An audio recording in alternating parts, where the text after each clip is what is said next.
سلام الله عليكم. الركراكي في ورطة حقيقية قبل المونديال.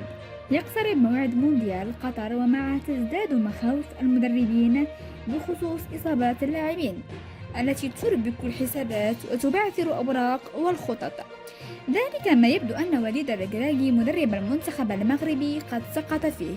إذ يعاني عدد من اللاعبي أسود الأطلس إصابات بالجملة، على غرار العميد غانم السيس ونايف الأكرد العائد حديثا لأجواء تباري،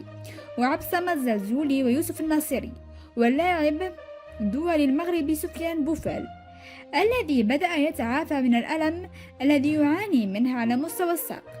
حيث أكد مدربه جيرارد باسكيل مدربه في أنجيها الفرنسي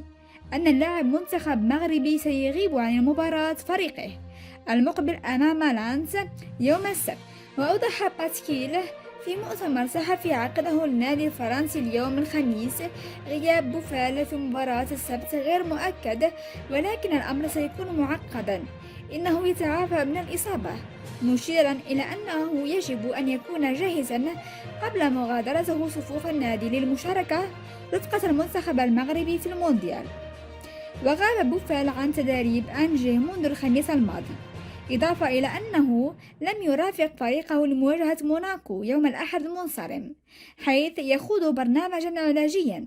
ويأمل في التعافي والعودة إلى الميادين قبل انطلاق منافسات كأس العالم للمشاركة رفقة المنتخب المغربي في البطولة العالمية في الفترة ما بين 20 نوفمبر الحالي و 18 دجنبر المقبل.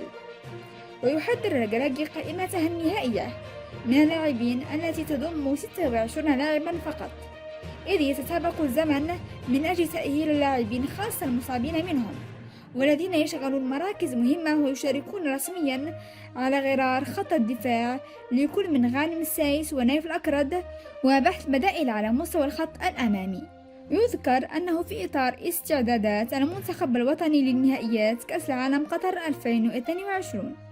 يجري المنتخب الوطني مباراة ودية أمام منتخب جورجيا بالإمارات العربية المتحدة، ويحضر المنتخب المغربي في المجموعة السادسة في منافسات مونديال قطر إلى جانب منتخبات كرواتيا، بلجيكا وكندا.